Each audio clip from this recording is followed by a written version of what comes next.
Aí, numa mesma semana, eu fui umas 3 vezes para o PS da faculdade, depois fiz os exames, o médico falou, cara, se continuar desse jeito, filho, você vai morrer, você não vai aguentar fazer tudo. Uma coisa você tem que abrir mão aí. Aí eu tive que optar por alguma coisa, abrir mão da corrida. Mas depois de menos de 6 meses, me arrependi, larguei o emprego que eu tinha e voltei a correr.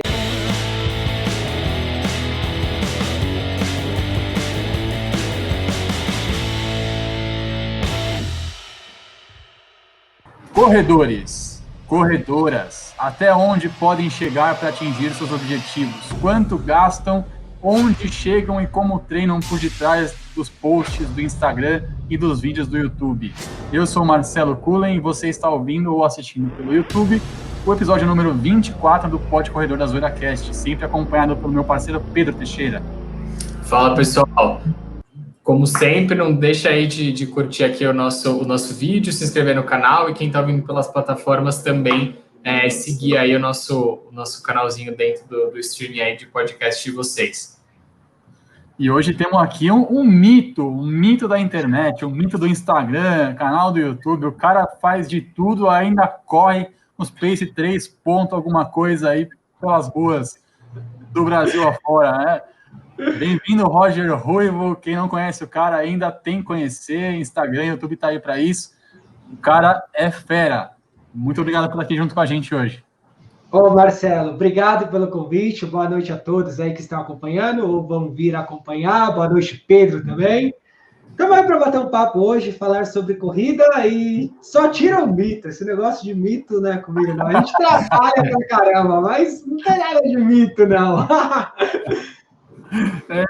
Só para vocês terem ideia aí, fala pra gente, Ruivo, quais são os melhores tempos hoje aí nos 5, 10, 21 e 42? Vamos lá, vou fazer o contrário, todo mundo começa pelas distâncias menores, né? Eu, como sou um maratonista hoje, então vou começar pela maratona. Eu tenho 2:26 e 29 na maratona, 1:10:54 na meia, 32:08 nos 10 e 15:36 nos 5K. Esses são tempos oficiais. Tempo de meia, de 5 e de 10, eu já fiz um tempo menor em treino, inclusive. Porque são provas que eu não tenho competido ultimamente, já tenho me dedicado muito à maratona. Então, já fiz tempos menores que isso, e na próxima temporada espero registrar esses tempos menores aí nessas distâncias menores. Boa, já que você citou a próxima temporada, 2021 tá chegando aí, falta uma semana para entrar o novo calendário. Quais são os seus objetivos aí para esse próximo ano? Cara, diante do que a gente está vivendo, eu vou ser bem sincero com você. Se eu falar aqui para você que tem uma prova que eu estou planejando fazer, eu vou estar mentindo para você. Não existe, cara. Eu tô uma completa incógnita. O que eu sei de certo, que eu vou torcer para que ocorra, são competições da Federação Paulista de Atletismo na pista, para eu melhorar aí meus tempos nos 5 e nos 10 mil.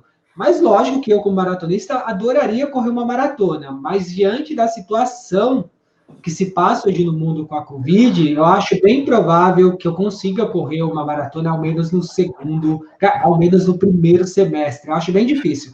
Mas eu sou um cara que gosto muito de treinar. Então, eu vou treinar para melhorar meu desempenho, para evoluir mais ainda, sem dúvidas. Você gosta de treinar, a gente aqui gosta de correr, gosta de run for fun, né? Hoje você é um atleta profissional ou um atleta amador de alto desempenho? Como é que você se classifica, se é que pode se ter uma classificação aí para esse tipo de atleta, de corredor? Cara, na verdade tem uma classificação. O mais assertivo é você separar pessoas que buscam alto rendimento na corrida.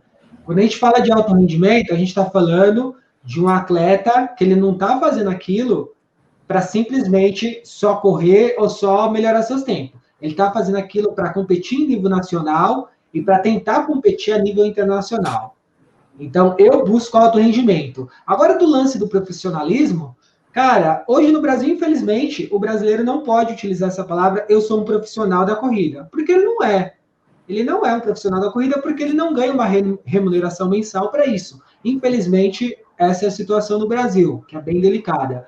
Então, eu não vivo disso. Já ganhei uma premiação aqui, uma premiação ali, já ganhei uma graninha uma vez ou outra, mas isso nunca me sustentou. Infelizmente, né? Então, Isso é uma das coisas que faltam muito aqui no Brasil. A gente estava falando antes de começar a gravar aqui sobre os Estados Unidos, e lá é uma realidade muito diferente, né? A gente já trouxe aqui outros atletas, o Dani Chaves, por exemplo, e isso é o que as pessoas mais falam, né? Que essa falta de incentivo que a gente tem por parte do governo, e eu sei que esperar que venha alguma coisa a gente vai ficar sentado aqui esperando que, né? Eu não sei como que faz isso acontecer, mas realmente é algo que faria muita diferença, né? Muita gente gostaria de trilhar uma carreira no esporte, falando da corrida como exemplo, mas não só na corrida, como vários outros, e não tem alternativas, né? Putz, a gente vive num mundo capitalista, a gente precisa de dinheiro, né? Não tem como fugir disso. Então, é muito complexo, né? A gente viu muito agora na pandemia atletas que dependiam muito, você mesmo levantou muito essa bandeira, de provas, com premiações, como você trouxe, né, vem uma crise e aí muda drasticamente a vida dessas pessoas, né? Diferente de quem tem um emprego. Enfim, as pessoas também perdem os empregos delas, mas é diferente, né? Será um CLT ali, digamos assim. Então, é bem complexo esse tema e algo que faria muita diferença na vida das pessoas e no esporte de uma forma geral, né? Você sabe o que é muito bizarro? Antes de entrar no ar, a gente estava comentando sobre o Marathon Project. Foi uma prova realizada nos Estados Unidos, lá em Chandler, no Arizona, nesse fim de semana, onde os caras juntaram 50 atletas mulheres e 50 homens de elite e colocaram eles para tentarem buscar suas melhores marcas. Percurso ideal, clima ideal, suporte ideal. E, foi um show. A gente teve 7 atletas correndo sub 2:10 masculino, 12 mulheres correndo abaixo de 2:30, com a Sarah Roy, inclusive, correndo o segundo melhor tempo americano de todos os tempos, com 2:20. E é impressionante que eu trouxe um vídeo no canal do Corraco Rubio, eu trouxe a seguinte visão. O cara que ganhou é um cara que é médico, está trabalhando na linha de frente do Covid lá nos Estados Unidos, e o cara correu simplesmente 2:8:59. Aí você vai, se você fizer uma observação rápida, sem pensar, você vai falar assim, então esses atletas brasileiros estão arrumando desculpa. Como o cara que está universitário, estudando, trabalhando, correu 2:8:59, o brasileiro não corre. Eu costumo ver por outra concepção. O esporte é tão forte, o atleta é tão respeitado lá, que o que acontece? O cara que é médico, que vai se formar em médico, que trabalha, ele tem um suporte, ele recebe condições para que ele possa correr 2:8:59. Olha a diferença. Então, você ser atleta nos Estados Unidos, cara, de fato é considerado algo grandioso. Todo mundo quer ser um atleta nos Estados Unidos. O mesmo a gente não pode dizer aqui no Brasil se tratando do atletismo, né? Lógico que o campo e a velocidade tem um espaço maior aqui no Brasil, que eu sempre critiquei, não no fato de eles terem um espaço, mas que os fundistas não tenham esse mesmo espaço que os atletas de campo e de velocidade, né? Porque se tivesse, com certeza, a gente teria melhores resultados aí a nível nacional e internacional. Legal. Bem interessante isso, né? Então, esse atleta, ele tem uma profissão e o paralelo dele é a corrida, e mesmo assim ele recebe o suporte que ele precisa, né? Aqui você tem que se dedicar exclusivamente, sofrer muito os top 10 ali, para aí sim conseguir ter o suporte necessário, né? É realmente uma diferença bem gritante nesse sentido. E isso é algo meio que vem lá do início. Quando é um jovem ainda, uma criancinha lá, você vê que na escola existe um incentivo lá fora.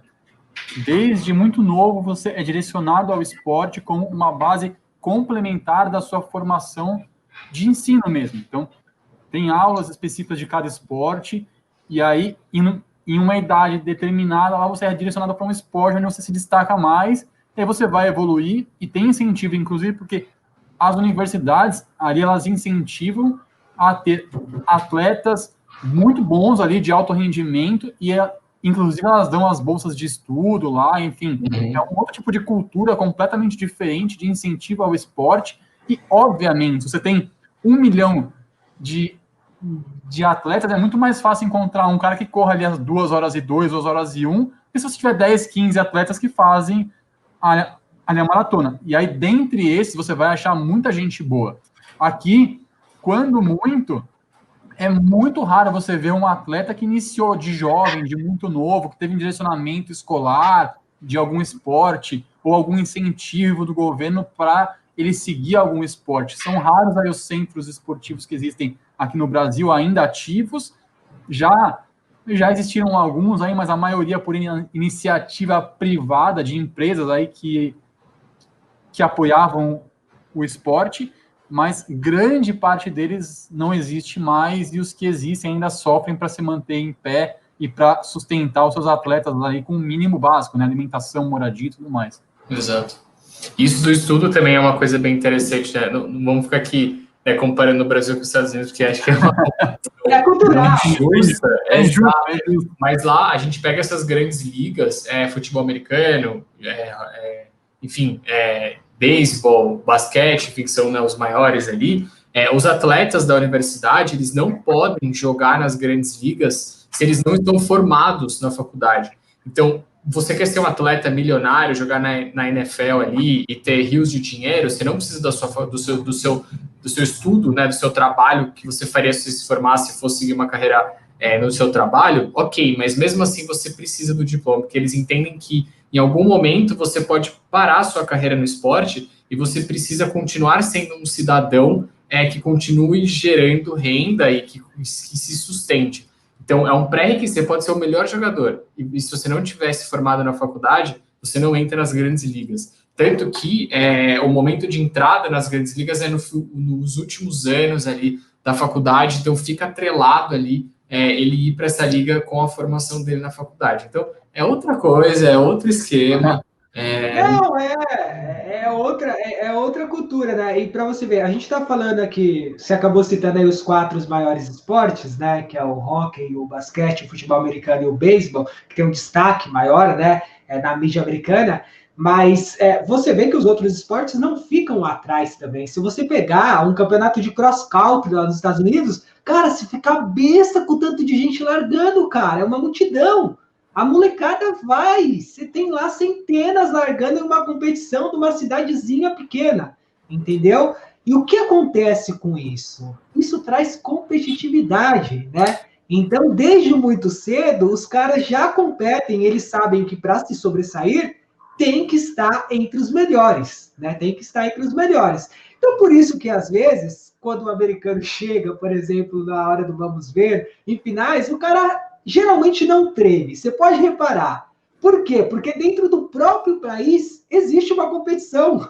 Existe uma competição de nível, tipo, mundial. Mas só que, na verdade, é nacional. A gente já cansou de ver provas de universitária, onde a gente teve tempo mais rápido do que um ano a nível internacional. Então, é muito bizarra essa parte, cara. Muito. Você, a gente já falou aqui de começo, como que você começou a treinar, como que você caiu nesse mundo aí do atletismo, da corrida? Conta pra gente o seu início aí, como que foi. Bom, tentar dar uma abreviada para não estender muito. Bom, eu sempre fui de jogar na escola, né? Jogava tudo: basquete, handebol, voleibol, futebol, o que tinha eu jogava, né? E depois, com uns 13, 14, eu fui para o futebol de campo. Aí, com 15 ou 16, eu decidi fazer alguns testes de futebol, né? E aí o treinador, que era da cidade, tal, que eu treinava, falava: cara, você morre muito rápido, você joga 30 minutos, já tá morrendo, você precisa começar a correr. Aí beleza, eu falei: tá bom então, professor, eu vou começar a correr. Aí lá com meus 15, 16 anos, um dia eu saí para dar uma corrida, adivinha? Saí que nem um louco, achando que, tipo, ia correr 30 minutos daquele jeito. Mano, eu tinha 800, 700 metros, eu parei morrendo no canto, na rua, sabe, ofegante. Falei: mano, o que é isso? Desse jeito não dá.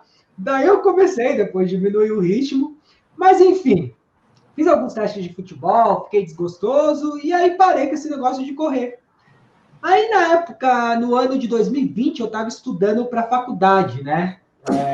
Não era necessariamente vestibular, era para conseguir a bolsa através do ProUni, né? Então, eu estava estudando para isso e, consequentemente, estava em casa. Ficava em casa, meu pai e minha mãe trabalhavam, dava uma força para cuidar da casa, dos meus 2 irmãos mais novos. E um belo dia, cara, eu acordei de manhã, deu vontade de correr. Fazia tipo uns 2 anos e meio que eu não corria. Só aquele futebolzinho de fim de semana, sabe? Na escola ou no campo, aquele negócio bem... Deu vontade de sair para correr. Cara, eu saí para correr, não sabia a distância que eu corri, não sabia o tempo que eu fazia, e comecei a correr. Cheguei em casa, me senti bem, disposto, né? Amanhã eu vou de novo. Resumo da ópera, fui os 5 dias da semana e, tipo, me senti bem. E, cara, eu vou continuar correndo. Mas só que como eu sempre fui muito competitivo, aí eu comprei um reloginho, né? Aqueles reloginhos de 10, 15 conto de camelô, que tem ali o cronômetrozinho. Timex. Exato, tipo, esse mesmo. E aí eu peguei e comecei a marcar o tempo. Então eu comecei a criar desafios. Não marcava quilometragem, apenas quilômetro. E eu me desafiava, tipo, hoje eu vou tentar chegar na padaria com menos tempo do que ontem. Aí depois do outro dia, hoje eu vou tentar chegar no posto com menos tempo. E, cara, eu fiquei, acho que quase uns 3 meses fazendo essa brincadeira, né? Até que teve um dia que um cara parou de moto do meu lado, começou a andar devagarzinho com a moto e começou a conversar comigo. Pô, você corre bem, cara. A gente tem um projeto lá na pista, no estádio. Aparece lá pra gente bater um papo lá, pra você treinar com a galera. Mas eu tava correndo, não tinha... Pô, vou aparecer assim. E nisso, correndo e conversando com ele. Eu perguntei que horas, ele falou o horário. Eu falei, não, apareço sim. Acho que era numa segunda aí, se ele pediu pra aparecer na quinta-feira. E aí, na quinta-feira, eu apareci. E cheguei na pista de atletismo, os moleques lá, tudo novo, né? Os moleques de 16, 15, 14, 13 anos, eu já tava com quase 20. Galera fazendo tiro, falou, faz uns tiros aí com os meninos aí de 400. Uma volta na pista, eu não tinha a mínima noção que tinha 400 metros aquela volta na pista. Uhum. E quantos você aguenta aí? Os moleques estavam fazendo umas 15 repetições mais ou menos. Eu lembro que eu fiz 3 com os caras, aí depois eu encostei, falei, não dá mais não. Ele, não, mas foi bem. Você corre bem, pô, vamos trabalhar aí, que dá para no final do ano aí a gente ir pro regional. Começou a conversar comigo, aí veio a pergunta, quantos anos você tem? Quando eu falei que eu tinha 19 anos, ele falou, você tá me zoando. Você tá me zoando, você não tem 19 anos. Eu falei, tenho 19 anos. Eu falei, putz, mano, achei que você tinha uns 15, 16 anos. Eu tinha mesmo, entendeu? Aí, tipo, meio que, meu, ouvindo o semblante dele, a cara que ele fez assim, tipo... Miou, né? Aí ele pegou e falou assim, não, mas continua vindo treinar aí com a gente, é importante, se você quiser, lógico, eu vou te apresentar a uma equipe que tem aqui em Suzano, cidade onde eu moro, que eles fazem corrida de rua de 5, 10 quilômetros, pode ser uma boa para você. E aí eu comecei, cara. Foi assim que eu comecei, aí entrei nessa equipe, né, de rua. Eu comecei a ir para a pista ali um pouco antes do meio do ano. Aí no finalzinho do ano eu entrei nessa equipe e aí comecei a correr, fazer as provinhas de 5 e 10, ali quando eu completei 20 anos, né? E depois, para finalizar, desde lá até hoje, em nenhum momento eu parei, só teve uma exceção num período de 6 meses, quando eu fazia faculdade, trabalhava, fazia estágio, que eu, tipo, estava dormindo 2, 3 horas por noite e queria continuar treinando. Aí, numa mesma semana, eu fui umas 3 vezes para o PS da faculdade, depois fiz os exames, o médico falou, cara, se continuar desse jeito, filho, você vai morrer, você não vai aguentar fazer tudo. Uma coisa você tem que abrir mão aí. Aí eu tive que optar por alguma coisa, abrir mão da corrida. Mas depois de menos de 6 meses me arrependi, larguei o emprego que eu tinha e voltei a correr. Essa foi a única parada que eu tive ao longo desses 12 anos de corrida. E para finalizar a história, eu depois fiquei sabendo qual era a distância que eu fazia e o tempo que eu fazia. Eu fazia todo dia 9 quilômetros e 300 metros. E eu comecei fazendo há uns 41, 42 minutos. E no final eu estava fazendo para menos de 35 minutos. Caraca, isso no começo. Você já era muito sério no começo. Já. Há uns 2 episódios atrás a gente ficou falando aqui de metodologia de treinamento, etc. Acho que, né, aí a gente escuta uma história dessa, que qual foi a metodologia que você usou? Olha, só fui. Essa é a metodologia.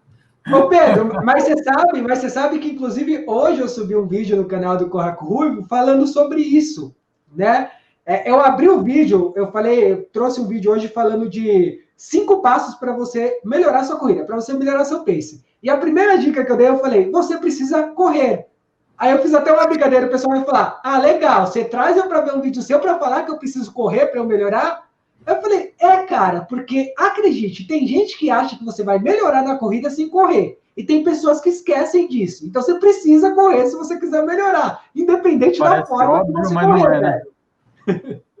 Ou deposita em outras coisas, né? Você precisa fazer um monte de coisa para melhorar a sua corrida, esquece que o principal é treinar, correr, enfim. Praticidade, né? Exato, exatamente. Que é uma outra coisa que a gente estava falando esses dias aí, a galera acha que vai comprar um Adidas Adizero Adios Pro, comprar um Nike Vaporfly, vai comprar um Ace que não sei das quantas, e vai só com isso melhorar no pace. Não. Você precisa correr muito mesmo para você usar um tênis desse e conseguir ir muito forte e muito bem de qualquer forma. Assim, parece que é uma dica óbvia, mas tem muita gente que ainda acha que o volume não é importante. A gente estava até meio falando isso antes aqui, que o volume é muito importante e é literalmente isso. Você tem que correr para correr mais rápido. Quanto mais você corre, mais rápido você corre. E a gente estava falando aqui que eu tô numa época de volume muito baixo, que eu faço 30K por semana, 35 por semana. Quanto você corre hoje, Ruivo? Conta pra gente, quanto você corre hoje? Olha, eu tô no período de base, eu tô fazendo em torno de 100 km por semana, fora os exercícios de força, que me toma, tipo, umas 3 sessões, assim, que às vezes chega até 2 horas. Aí, então a gente vê que pro cara correr rápido, não é só a sorte, ou só o equipamento que ele tem, a placa de carbono. O cara no período de base, que não é nem o de volume ali, ó, de base, tá correndo 100K por semana, 400K por mês. E a gente achando aqui que tênis vai fazer milagre. Não vai, não. Não treina para ver. Você quer um exemplo de que tênis não faz milagre? No domingo, eu saí para fazer um longo de 20K, de 25K. Não, era 20 ou 25? Era 20, na verdade. Que a ideia era começar ali, rodar os primeiros 15K a uns 4,15, mais ou menos. E no final dar uma acelerada ali, rodar uns 3,40, 3,30, né? E, cara, o que eu falei? Eu levantei me sentindo cansado. Aí eu peguei esse tênis que tá aqui atrás, ó. Vaporfly Next Percent. E falei assim, eu vou botar o Vaporfly. Faz tempo que eu não uso ele, mas do jeito que eu tô sentindo minhas pernas, do jeito que eu tô desgastado dessa base que tá quase terminando, eu acho que o tênis vai me ajudar. Eu vou falar um negócio pra você, velho. Eu rodei a 5 por km e não conseguia rodar mais forte que isso, nem que eu quisesse. Então, parceiro, se eu não tiver treinado, o tênis não vai correr por você. Esquece, exato. Sem chance aí. Sem chance. Eu estava dizendo aí que você está fazendo o seu volume de 100K essa semana aí, tá períodos de base. Como é que é a rotina que você tem aí no seu dia a dia de treinamento? 1 vez por dia, 2 vezes por dia, 5 vezes por dia? Como é que você treina aí? Cara, são 2 sessões por dia, de segunda a sexta. Não tem como fugir muito. Não, quer dizer, não tem como fugir disso se você pensa em alto rendimento, né, cara? Então tem a sessão de manhã e tem a sessão de tarde. E às vezes tem até um fortalecimento no meio do caminho, uma sessão de alongamento, né? Mas eu gosto de falar que, tipo, eu dedico ali em torno de 2 horas, 3 horas do meu dia para a corrida, né? Ou para a corrida, que eu digo, não necessariamente correndo, mas voltado para a corrida. E falando um pouco no âmbito geral, cara, descansar bem, dormir bem, né? Eu ainda crio nas redes sociais aí, né? Tem um canal no YouTube, então isso delega um tempo. Inclusive, nos últimos 110 dias, eu acho que eu subi 110 vídeos no canal. Eu acho que isso é um recorde, é um negócio meio absurdo.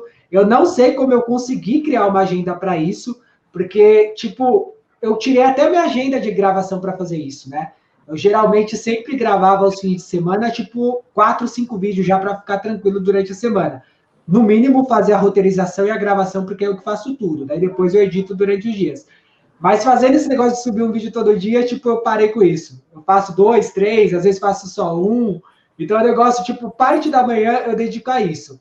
Cara, depois na parte da tarde, geralmente, primeira coisa que eu faço de manhã é treinar, daí depois vou mexer nas redes sociais ali um pouco, subir o que eu tiver que subir, depois eu almoço, depois à tarde, se eu estiver muito desgastado, eu vou tirar o cochilo ali de 1 hora e meia, costumo dar uma lida também, gosto de ler sobre assuntos diversos, pegar um livro ali para ler em algum momento, daí depois eu saio para treinar de novo ali quando é 3 ou 4 horas da tarde, para fazer o segundo período, geralmente, e depois à noite eu volto, e aí é outro momento que, de repente, eu vou fazer algumas pesquisas, dar uma olhada o que está em alta no atletismo, que eu acompanho diariamente para que eu consiga postar diariamente para a galera que acompanha o Corra com o Ruivo, que o canal é 99% voltado para isso. Então, aí... Pode falar, mas desculpa. Aí você olha aí, o cara disse, fez cento não sei quantos vídeos sequenciais aí diariamente. A galera que não está acostumada com o YouTube acha que é fácil. A gente pega um celularzinho ali, filma alguma coisa, sobe no YouTube, tá tudo certo. Não, cara, a gente vai fazer um vídeo no YouTube, tem que fazer um roteiro, tem que criar... Bom, cara, você tem que ter um assunto, e um assunto relevante. Não é você fazer um vídeo sobre, olha, hoje eu acordei e tal. Não vai. Então, você tem que ter um assunto relevante, criar um roteiro em cima disso, gravar, pensar no cenário que você vai ter para fazer a gravação, a iluminação para isso. Aí você roteirizou e preparou o cenário, gravou o vídeo, depois tem que editar o vídeo.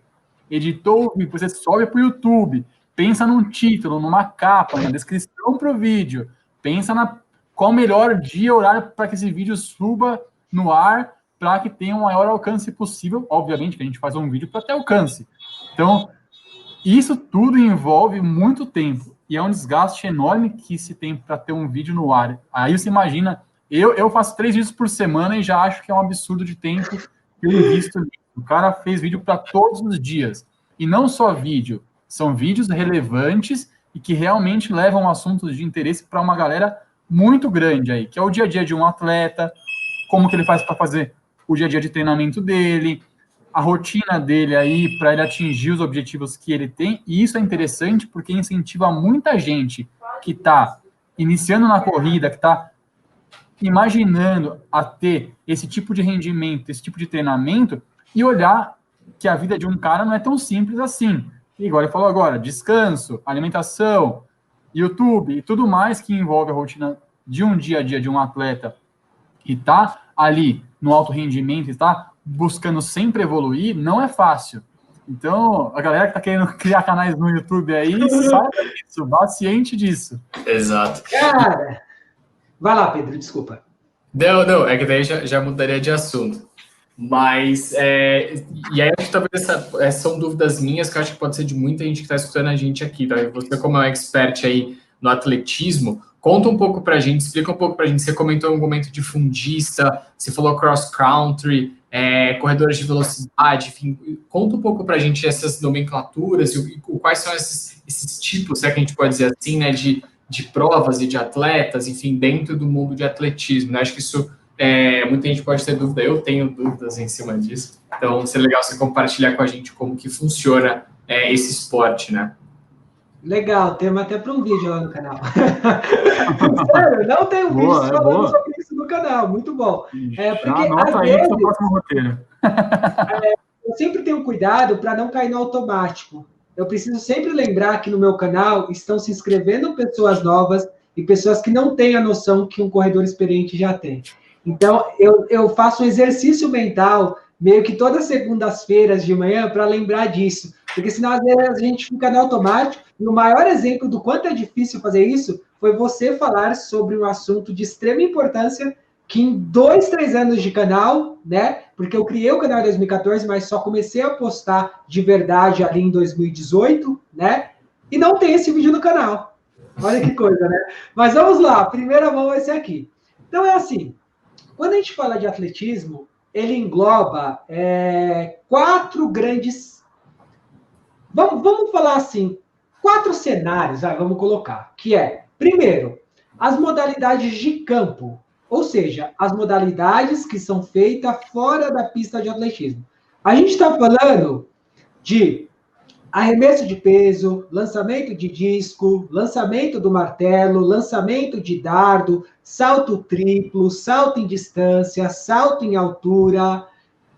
Acho que eu falei todos, né? Sim, acho que eu falei. Então, a gente está falando dessas modalidades. Quando a gente fala de pista, que é a pista lá oficial de 400 metros que todo mundo conhece, aí a gente tem as provas de velocidade, que são consideradas ali até 400 metros, e dentro dessas provas de velocidade, existem as provas com barreiras e as rasas, né? As com barreiras costumam ter uma barreira ali, são nas distâncias de 100, 110, 400 metros. E a gente tem as provas de meio fundo, que engloba ali 800, 1.500. Há quem considere até 3.000 com obstáculo ou 3.000 metros rasos uma prova de meio fundo, né? Pela forma que evoluiu e que hoje os corredores correm isso em torno de 7, 8 minutos no masculino. E depois, ainda na pista, a gente tem as provas de fundo, que são 5.000 ou 10.000 metros rasos, né? A gente pode incluir aí a marcha atlética também, porque existem provas de 20.000 para adulto e para categorias menores, 5.000, por exemplo, da marcha atlética.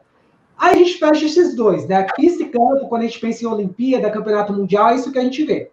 Aí a gente tem a rua, que são as provas de rua que todo mundo conhece, que é o que nós, corredores, fazemos. Que é aquela corrida de 5, de 10, de 15, de 21, de 42, uma prova como a São Silvestre, por exemplo. E depois a gente tem o último campo, que é o cross country, que é uma corrida que é feita aonde? No meio do mato, com obstáculo, com rio, com fosso, com tronco para pular, com lama, né? Que eu chamo de corrida raiz. Geralmente, quando muita gente começa a correr, principalmente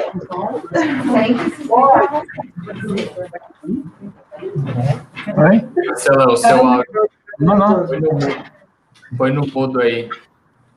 Então, aí concluindo, o próprio essa é feita. Marcelo, põe no mudo. Tá no mudo já. Não, põe dentro da plataforma aqui. Tá pior. Cadê aqui? Tava captando o sinal. Então, aí tem o cross, né? O cross country, que é a base para tudo, né? Geralmente é onde o corredor de fato começa, se a gente pensa em evolução, né? Seja lá na África, seja nos Estados Unidos. Geralmente, as primeiras corridas que eles fazem é o cross country, que é esse tipo de modalidade. Então, tudo isso é atletismo, né? Então, engloba todas essas modalidades e tem os corredores ali que é especialista em cada uma dessas modalidades. E só para finalizar, a gente tem os super atletas ainda, né? Que é o decatleta, aquele cara que faz 10 modalidades, e a epatleta, que faz 7 modalidades, que é importante lembrar aí. Esses são os verdadeiros super-homens, na minha opinião, e super-mulheres. Seria aí como se fosse o triatlo no atletismo, mais ou menos. Eu diria que pior. Pior ainda. Porque eles têm 2 dias para cumprir esse cronograma, né? Dessas modalidades. E engloba tudo. Engloba desde uma prova de meio fundo, como uma prova de velocidade, como uma prova de barreira, como uma prova de campo. Nossa, eu não tinha ideia que existia isso. Que tinha atletas assim. E 2 dúvidas. Por que, ou se você não falou isso, e tem, ou por que não, meia maratona e maratona na pista, em pista de atletismo, né? Não tem essas modalidades, ou tem? Não tem na pista de atletismo. Existem marcas de 20.000 e 30.000 que não são considerados recordes mundiais, mas são considerados melhores marcas. Mas são competições que, de certa forma, ela se tornaria cansativa, maçante para alguém assistir, precisa ficar dando voltinhas ali na pista de 400 metros. Então, a prova que a gente tem hoje, há muitos anos, de fato, na pista, a mais longa são os 10.000 metros. Tirando a marcha atlética, lógico. Tá. E quando a gente fala de velocidade, são as provas de 50. Tem 50 ou começa em 100? 50 para categorias menores, molecada mais nova. Mas na categoria adulta, aí a partir de 100. Mas, na verdade, tem 60 no indoor, que é aquela pista fechada de 200 metros, costuma ter a prova de 60 metros rasos, com barreira e raso também. Legal. Muito bom. E o que é esse negócio de raso, hein, Ruivan? Raso? Que é raso, fundo? Quando a gente fala 100 metros rasos, 400 metros rasos, são provas que não tem nenhum tipo de obstáculo, que é uma prova rasa, que você vai correr ali no piso, entendeu? E aí, quais são as outras duas que a gente tem, se a gente falar meio que nesse formato? São as provas com barreiras. As barreiras são fixadas ali, variam entre 90 centímetros e 1,10 m, mais ou menos. Os atletas têm que saltar por elas, mas só que eles, inclusive, podem relar e essas barreiras vão ao chão. Isso atrapalha o rendimento do atleta se ele tocar na barreira. E tem os obstáculos, que é diferente da barreira. Por quê? Porque o obstáculo, ele é imóvel. Ele fica fixado ali, é pesado. O atleta, não se tocar nele, vai levar um capote, vai para a cara, literalmente. Na prova do obstáculo, que tem os 2.000 obstáculos para categorias menores e o 3.000 obstáculos no adulto, tem também o fosso, né? Que é aquele que a galera pula a barreira e tem um fosso ali de água, literalmente, que os atletas precisam saltar o mais longe dele na prova de 3.000 obstáculos. Cara, essa prova eu acho loucura, assim, me dá uma agonia assistir. Doída essa prova. Para o atleta, eu não tenho noção da mobilidade que esse atleta precisa ter, né? Porque não é só correr rápido, é dar um salto, não um pulinho, né? É muito relevante o salto que ele dá. E assistir dá uma agonia, porque eu fico com essa impressão, cara, se ele triscar o dedinho do pé, ele vai quebrar todos os dentes no chão ali. Então, mas desculpa te cortar, inclusive tem muitas situações de queda. A gente Sim. cansa de ver isso. A gente cansa de ver gente, tipo, se machucando mesmo. Realmente é uma prova dura, cara. Não, eu imagino. O treinamento deve ser muito... Enfim, deve ser interessante acompanhar um atleta desses com obstáculo. Mas muito bom. Eu fico imaginando um cara desse, assim, falando, meu, o que eu quero ser quando eu crescer? Eu quero ser um cara que pula barreiras aí no atletismo, porque eu sou um vencedor, eu ultrapasso todas as barreiras possíveis da vida, vou levar isso para a pista. Qual que é a diferença? Assim, obviamente a gente sabe que tem que treinar um pouco de barreiras e tal de salto, mas de um atleta que só faz a corrida e um outro atleta que faz a corrida e a barreira. Que você treina isso no seu dia a dia, mas acho que tem algum tipo de treinamento específico que é além do que somente a corrida e o salto, né?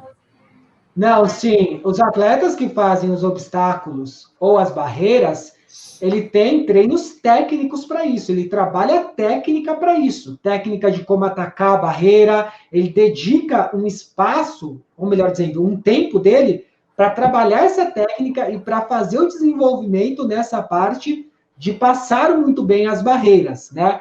E como o atleta decide ser um barreirista ou um atleta que vai fazer ali os obstáculos? Na verdade, cara, é um lance meio de aptidão e tem um pouquinho a ver com qualidades que o atleta mostra. Porque lá fora, como funciona? Geralmente, o atleta ele começa, o técnico manda ele fazer tudo. Fulano, vai lá arremessar peso, vai lá correr as barreiras, vai tentar dar um salto lá no colchão, vai para a caixa de... Coloca tudo. E o que acontece? Ele começa em algum momento ali identificar para onde aquele cara tem, ou aquela mina, né? Tem uma melhor destreza, onde que ele é melhor. Então aí ele é encaminhado. A gente tem como exemplo, por exemplo, a Daphne Shippers, né? Que é uma das melhores corredoras de mundo de velocidade, especialista nos 200 metros rasos. Ela, até no início da carreira dela, ela era heptatleta. Aí ela começou a ver que ela era muito rápida, que ela era muito veloz. Ela começou a evoluir muito na velocidade. O que ela fez? Ela abandonou o heptáculo, apesar de ter sido, acho que, terceira colocada no Mundial de 2013 e 2014, e começou a fazer 200 e 100 metros. Resumo da ópera, campeã olímpica, né, nos 200 metros no Rio de Janeiro, medalha de prata nos 100 metros rasos. A mina é um monstro hoje, é uma das melhores. Eu diria que eu nem gosto de falar... É a melhor atleta não africana, não, porque ela compete de igual para igual com as africanas. Ela está meio que já, talvez esse seja o último ciclo olímpico dela, até pela idade, mas, cara, desde 2014 até agora, ela sempre foi um monstro no 100 dos 200 metros rasos. E aí, esse daí seria um outro item, que é a gente fala sempre hoje em ciclo olímpico, né? Porque a Olimpíada é a meta de muitos atletas, e acho que a maioria deles, né? De todos. Que é de alto rendimento. Todo mundo que quer buscar alto rendimento sonha a Olimpíada. E a gente fala em ciclo olímpico, que é um ciclo que dura de 4 anos, né? Que a Olimpíada é de 4 em 4 anos. E um atleta de alto rendimento, ele tem hoje uma vida útil muito menor do que um atleta igual a gente, que corre aí só porque a gente gosta e tudo mais. Por quê? Porque ele força demais. Geralmente a gente ouve dizer aí que o alto rendimento não é saudável, né?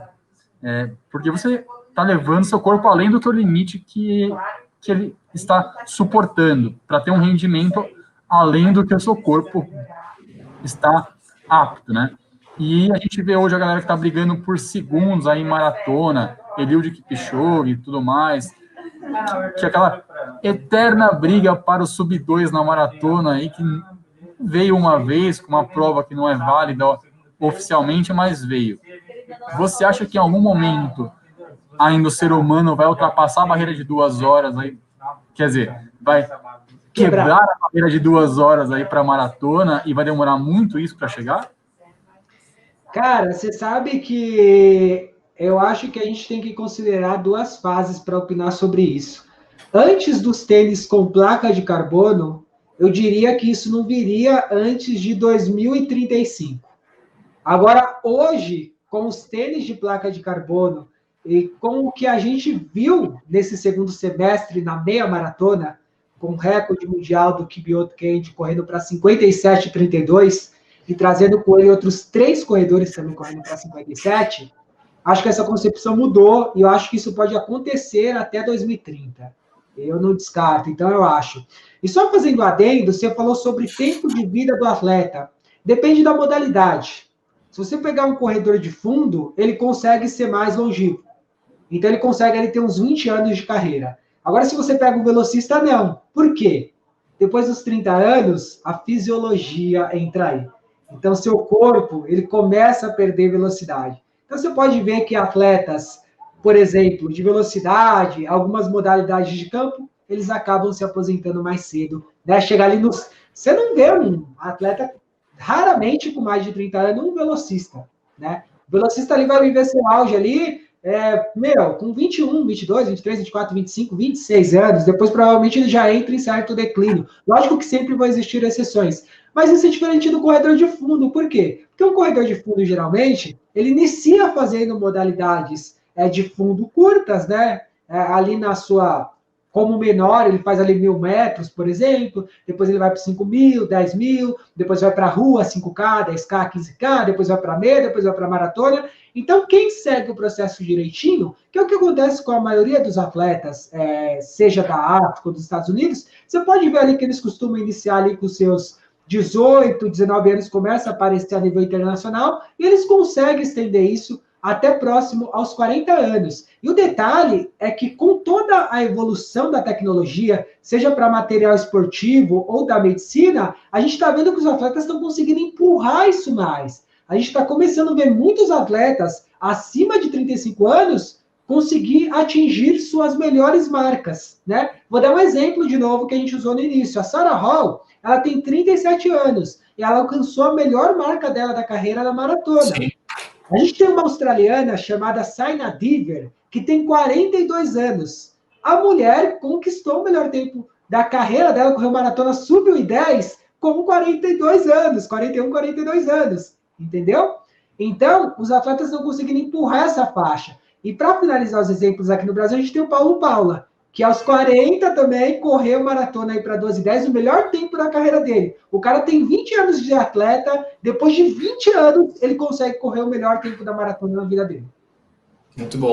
E aí você comentou sobre, enfim, africanos, e acho que na corrida de rua, que é o que a gente mais acompanha, né, o que mais mainstream aí, a gente vê um destaque, né, dos atletas africanos. Isso no atletismo, quando a gente fala de indoor, de pista, também acontece ou é mais, entre aspas, democrático? Né? A gente vê outros... É mais democrático. Bacana. É mais democrático, e eu diria que os europeus e os americanos, o que faltam a eles é só a genética dos africanos. Por isso que eu digo que o Brasil poderia ser uma potência mundial se tivesse a estrutura adequada e tivesse o apoio adequado. Porque material humano melhor que o do Brasil não existe, na minha opinião, né? Que é uma miscigenação, é uma mistura do europeu e do africano. Então, é algo que, tipo, é essencial. Então, você vai ver ali, por exemplo, principalmente nas modalidades de campo, se você parar para pensar, existe algum grande africano na modalidade de campo? Não, não existe. Porque esse é um trabalho feito no ginásio, onde você precisa de uma estrutura para fazer o lançamento. A gente tem a exceção de um atleta africano, que eu não vou me lembrar o nome desse keniano agora, ele faz o dardo, né? Lançamento de dardo, é um puta de um atleta, até entre a top 10 do mundo. Eu esqueci o nome dele agora, mas é uma exceção, é uma rara exceção. Se a gente pega ali no indoor, você vai ver que se tratando de provas rápidas, você vai ver Europa ali, Estados Unidos, América Central, Ásia, todo mundo junto, né? Mas você vê que começa a subir um pouquinho, vai para meio fundo, você já começa a ver um domínio ali dos africanos. Infelizmente não, né? Eu diria que felizmente isso faz parte aí da genética dos caras. Então, realmente, aí, para isso, os caras são muito bons. Legal. Mas eu acho que um ponto determinante aí é a infraestrutura mesmo, né? A gente, né, na África, eles passam até por condições até talvez piores do que a nossa em termos de estrutura de pista, de indoor e toda essa estrutura, né, que o atletismo exige, e aí eles acabam se destacando mais do que é o que a gente falou lá, que a gente falou quando falou de cross country no raiz, né? Que é, enfim, sai correndo ali na rua de terra, na estrada e vai que vai, né? Então, a gente entra no cultural, né? Exato. A gente entra no cultural de novo. Qual que é o segredo do africano, né? Cara, cultura do africano. O cara com 5, 6 anos, ele precisa caminhar 10 quilômetros para chegar na escola. Ele precisa ajudar o pai na plantação de milho. Ele tem escassez de alimento, come e se alimenta mal. Entendeu? O que ele tem para fazer lá de diversão? Não existe, cara. Você acha que tem shopping lá no meio do mato? Lá no meio, lá em Item, lá em Capsite? Não tem nada disso, velho. Videogame. Tem grandes fábricas de industrializados lá? Não tem. O veneno dos caras lá é refrigerante, cara. Refrigerante é o veneno lá, que tem as empresas que fazem os refrigerantes lá. Entendeu? Então os caras comem muito limpo. Horário de acordar, os caras levantam super cedo, 4 ou 5 horas da manhã, 8 horas já tá dormindo. O tal do ritmo circadiano, né? Que é o ritmo ideal ali para você dormir, o horário de você dormir e se levantar. Entendeu? E, altitude. Então, é muito cultural. Então, por isso que os caras são melhores nisso, entendeu? A genética. Só para finalizar, inclusive, eu vou subir um vídeo nesse canal falando sobre os treinos da Brigitte Kosgei, né? Porque foi algo assombroso que ela fez em Chicago ano passado, correndo para 2:14:04. E eu até essa semana não tinha me atentado a esse detalhe. Eu acompanho muito os atletas de elite, gosto de acompanhar, ver treinos, buscar informações. E, cara, tinha me passado o local onde que ela treina. Qual que é o campo de treinamento da Brigitte Kosgei. Cara, ela é a atleta que treina no lugar mais alto entre todos os tops. Que é lá em Capsite, onde a altitude é acima de 3.000 metros. A maioria dos atletas estão baseados... É louco, 3.000 metros é muita coisa, 2.400 e 2.800. Ela treina em Capsite a mais de 3.000 metros, velho. Que é uma região do Quênia montanhosa lá. Então você vê que nada é o acaso, nada é à toa. Tem uma resposta para tudo, saca? Para o pessoal que está ouvindo, só para vocês terem como base, São Paulo é 780, tem alguns quebrados aí de altitude. A gente já falou isso, a gente está falando de mais de 5 vezes aí do que a gente está em São Paulo aqui, a pessoa está correndo. E aí, se a gente olhar um esporte que a gente hoje acompanha mais aí, que é o caso do futebol, que aqui a gente tem jogos de Libertadores, que vai lá no Peru, que vai lá na Colômbia, que tem altitude, vai lá que passa mal lá, que tem que levar oxigênio, os caras lá estão mais altos do que isso e estão correndo. Os caras não aguentam 90 minutos jogando futebol e o pessoal tá treinando lá 2 horas, 3 horas, 4 horas no treino longo, tranquilo. Você vê o nível dos caras lá e o nível de treinamento que ele tem. E aí chega num lugar igual o nosso aqui para correr uma maratona 700 metros, o cara tem oxigênio sobrando no pulmão. Porque o cara treina uma maratona lá sem nenhum oxigênio, quase sem nenhum oxigênio. O cara chega aqui, ele voa. O cara, se olha o Kipchoge fazendo maratona aí, chega na maratona no final, ele não tá nem cansado, não tá nem suado. Não tem uma gotinha de suor escorrendo no rosto do cara. Você sabe que tem muitas pessoas que veem os treinos de tiros do Eliud Kipchoge, uma sessão bem específica que ele costuma fazer, que é entre 15 e 20 de 1K, né? Ou 1000, porque às vezes ele faz na rua, se a gente falar na rua, a gente fala 1K, quando a gente fala na pista, a gente usa metragem, então a gente fala 1000 metros, né? Isso são termos técnicos aí do atletismo. Ele costuma fazer a um pace entre 2,50 e 2,55 atualmente, que é justamente o pace que o Malagueto consegue correr por 42 quilômetros. Aí o pessoal fala, pô, mas como ele faz o mesmo pace que consegue correr? Cara, ele faz isso a 2.400. O que você acha que vai acontecer para o cara desse quando ele descer para o nível do mar? Com o aporte de oxigênio que ele vai encontrar? Aí tá a fórmula. Lógico que existe um monte de fatores que faz o Eliud Kipchoge ser o que ele é, né? Eu acho que é um ser humano que precisa ser estudado, mas é aquilo, para tudo tem resposta, né? Exato. Mas tem as particularidades, né? Se não todo o grupo dele seria igual a ele. Exatamente. E todos treinam os mesmos treinos, e isso é muito legal de acompanhar a rotina dele, e não só dele, a gente fala aí às vezes também de grupos, né, de atletas, dificilmente eles fazem treinos muito diferentes, né? Pelo que eu pouco eu acompanho, eles treinam juntos, né? Eles têm meio que a mesma planilha, digamos assim, pouquíssimas coisas diferentes de um para o outro, e até porque eles treinam em grandes grupos, né? Precisaria de uma equipe atlética, de um suporte técnico muito grande para fazer uma planilha para cada um deles, enfim. Então, eles acabam treinando todos juntos, isso também é cultural, né? Eles odeiam correr sozinho, enfim, faz parte deles ali correr em grupo, é até uma experiência que a gente tem pouco aqui no Brasil, eu vejo poucos grupos, né? A gente vê mais nos parques, né? Ali a assessoriazinha, mas não é a mesma pegada, né? Que a gente tá como nos Estados Unidos tem bastante disso também. E aí dentro das mesmas condições, 1, 2, 3 ali que se destacam e conquistam o mundo, né? Então, tem muito, né, essa influência do treino, mas também a parte individual, né, de cada um, porque senão todo mundo, essa é a fórmula, beleza, vamos todo mundo pro Peru treinar no Peru. Quantos peruanos são campeões do mundo no atletismo? Pouco, acho que nenhum. Então, não é só isso, né, que influencia. Não é só o tênis, não é só a altitude, enfim, é tudo junto com alguns ingredientes especiais que vão fazer os atletas se destacarem no esporte. Você sabe que... Exatamente isso. Manda mal. Você sabe que tem muita gente que me pergunta nas redes sociais, né? Eu recebo muitas perguntas, até por criar conteúdo. As pessoas acreditam cegamente que existe um treino específico para você melhorar a sua corrida. E eu, há muitos anos levanto essa bandeira e bato na tecla de tentar meio que educar essas pessoas que isso não procede. Porque eu conheço os treinos que o Eliud Kipchoge faz. Se você quiser, eu te dou uma planilha do que o Eliud Kipchoge fez para correr 2:1:41 em Berlim. Entendeu? Mas você executar os treinos que eles fazem da forma que ele executa, cara, você não vai conseguir, meu parceiro. A pessoa não entende que a corrida ela é como se fosse uma escada, né? E é uma escada que você tem que subir devagar.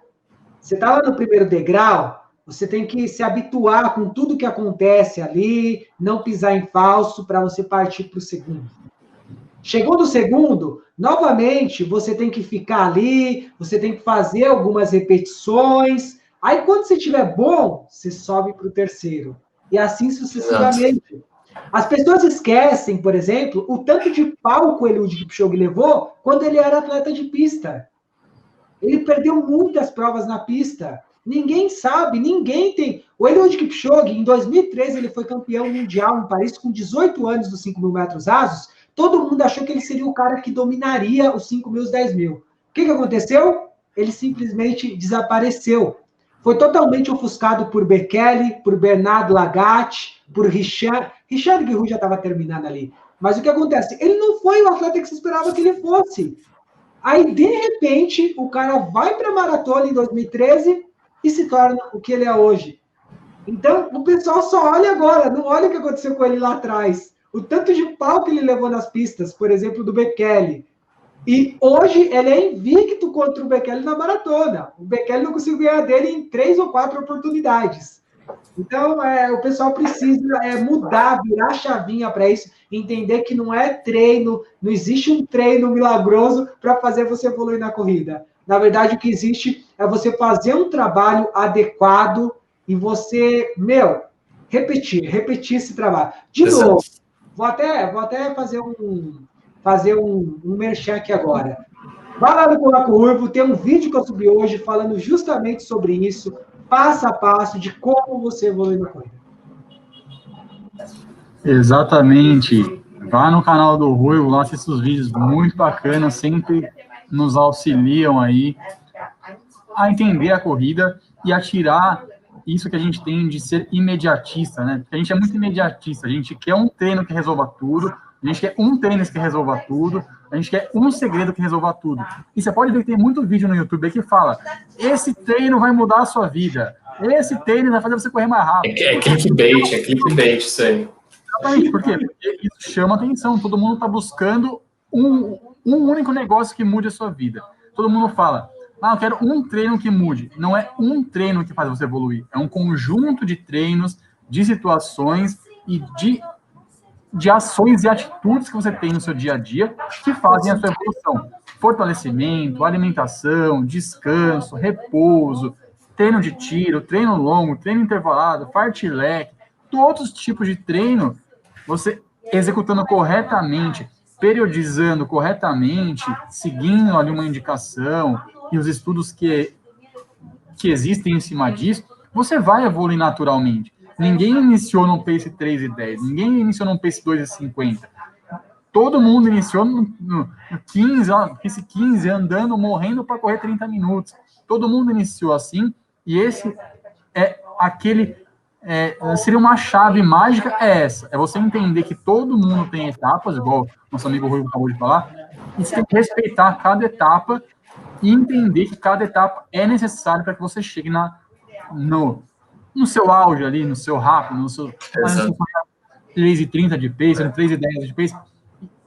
E a hora que a gente entender isso, que não existe uma fórmula mágica, a gente vai com certeza evoluir muito mais rápido, a gente vai se dedicar efetivamente no dia a dia, acompanhar alimentação, descanso, treino, e vai evoluir naturalmente, porque é isso que a gente precisa, né? Exato.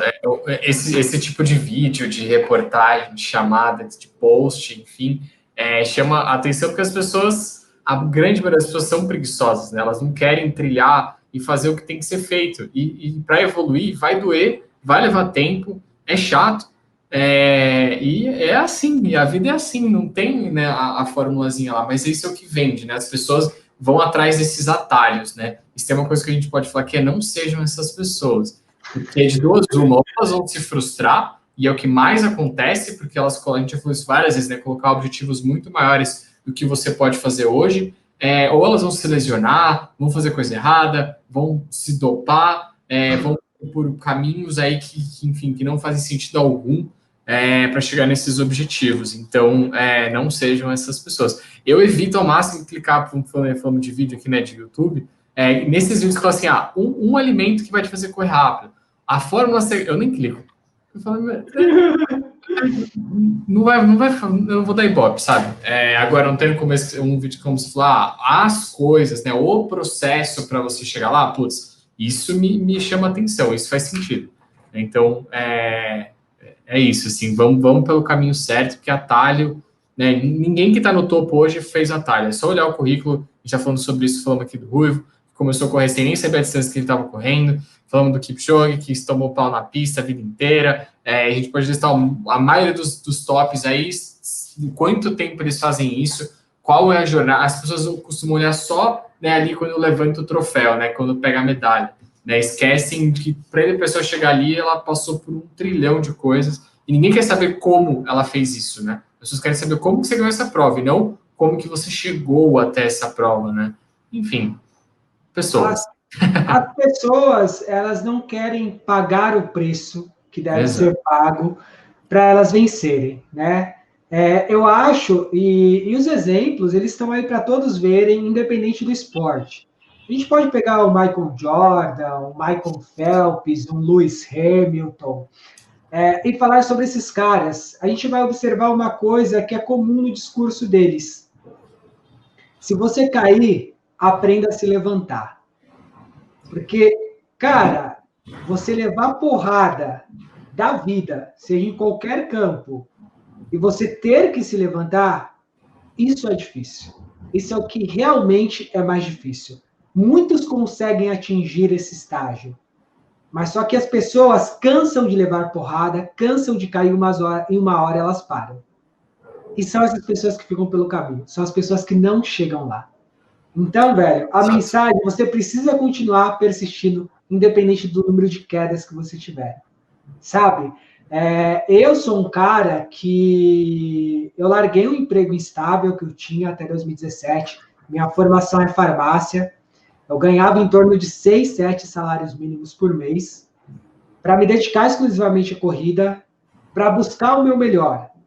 Não tô buscando alto rendimento, tipo, por um ego, por algo. Não, eu estou buscando porque eu acho que tenho certeza que eu tenho condições de ser um grande maratonista. Então, por isso que eu estou buscando isso. Mas eu tive que abrir mão de um certo conforto para fazer isso, e hoje ter que me virar com uma renda de um salário mínimo por mês, mais ou menos. Entendeu? Então, são escolhas que a gente acaba fazendo na vida.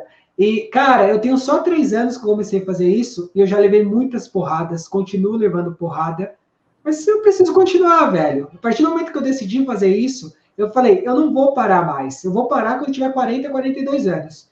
Se eu levar porrada, eu vou cair de novo. Se eu cair, vou levantar de novo, entendeu? Porque, você fazendo ou não fazendo, sempre vai haver críticas, sempre vai ter a galera que vai te criticar. Inclusive, quando você tem aí um certo alcance nas redes sociais, você fica bastante exposto a isso. Potencializa, né? Exato, bastante. E aí, cara, você recebe um monte de mensagem de merda que você não quer receber, que você não quer ouvir. Mas é meio que inevitável isso acontecer. Eu acho que o maior exemplo que eu tenho disso é a maratona, né? Apesar de eu correr maratona só há 3 anos, eu tenho, assim, uma concepção, e nas conversas com a minha equipe que me acompanha, meu treinador, meu fisioterapeuta, a gente, em unanimidade, tipo, tem na cabeça que hoje era para eu estar correndo uma maratona abaixo de 2 horas e 20, né? Até 2 horas e 15, entre 2 horas e 15 e 2 horas e 20. E ainda eu não atingi esse tempo. O meu melhor tempo é 2 e 26. As últimas 3 tentativas que eu fiz, eu falhei, eu caí.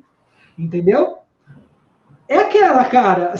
Se eu desistir, acabou, velho. Já era. Eu vou ficar por isso mesmo. Vou ser um trouxa de ter largado uma vida estável, entendeu?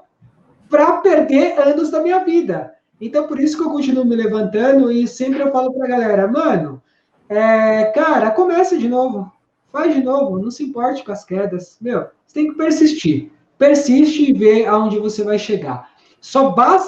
Para mim, só vai bastar o seguinte: você fez tudo o que você poderia fazer durante esse período? Você deu o melhor de si durante esse período que você escolheu para fazer essa atividade?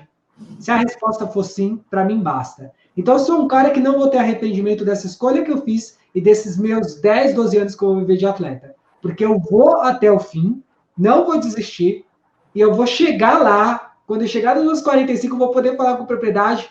Eu fiz tudo que estava ao meu alcance e esse foi o resultado que eu consegui. Eu acho que é assim. Muito bom. Acho que... E com essa lição de moral aí, essa lição de incentivo, lição de aprendizado de vida aí, que o nosso amigo Ruivo acabou de nos passar. Cara, foi muito bom ter você aqui, fiquei muito feliz de verdade. A gente te acompanha aí no seu YouTube, no seu Instagram. Você é um cara que levanta um monte de bandeiras super importantes aí e que eu acho realmente que é algo que te diferencia do monte de outros aí nas redes sociais, você sabe disso. Muita gente te elogia, te acompanha, te indica, justamente porque você veste a camisa de muita gente aí e abraça o país realmente como poucos hoje estão fazendo, né? Muito obrigado novamente por estar aqui, Ruivão. Cara, eu só tenho que agradecer de você ter aceito o nosso convite aí e deixa seu último recado aí para a galera para te acompanhar, faz o seu jabá aí que você quiser. Bom, primeiramente eu gostaria de agradecer o convite de verdade, sempre um prazer bater um papo, falar sobre o que a gente ama, né? Eu sou um apaixonado por corrida, essa é a realidade. Eu vivo e respiro corrida 24 horas do meu dia. Eu gostaria de agradecer você, Marcelo, ao Pedro, obrigado mesmo de coração. E agradecer a todos vocês aí que estão escutando, que vão escutar ou que vão assistir via YouTube, né? Esse papo aí que a gente vai ter hoje sobre corrida.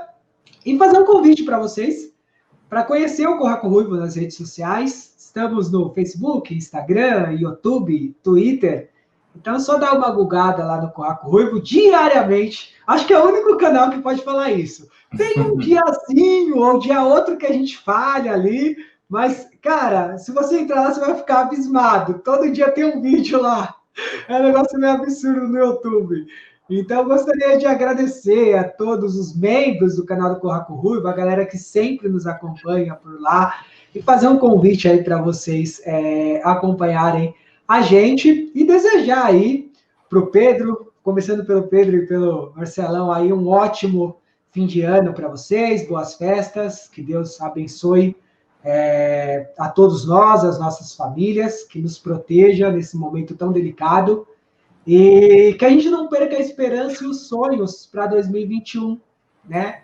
Porque quando se perde a esperança e o sonho, a vida não faz mais sentido. E o momento é delicado, é difícil para muitas pessoas mesmo têm passado dificuldades piores do que nós, que às vezes achamos nossas dificuldades, tipo, algo, ai meu Deus, absurdo que isso está acontecendo. A gente não para um pouquinho para pensar que tem pessoas em situações bem piores e delicadas. Então, vamos orar por essas pessoas, pedir por essas pessoas e manter a esperança, manter o sonho para que 2021 seja melhor.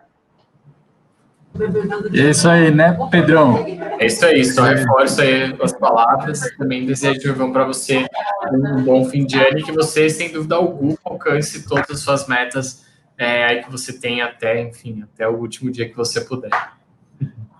Amém. Feliz Natal para todo mundo aí, feliz ano novo para todos que estão nos ouvindo. Esse episódio vai ao ar exatamente no dia de Natal, então espero que todos tenham tido um ótimo dia isolados em família.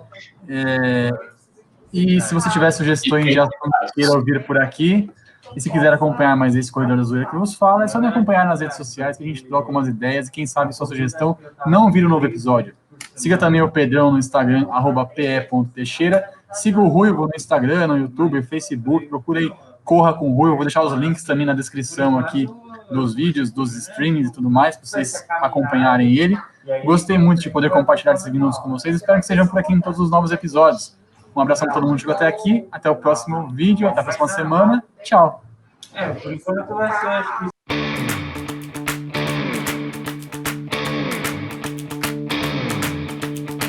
I wanna make it a fair fight.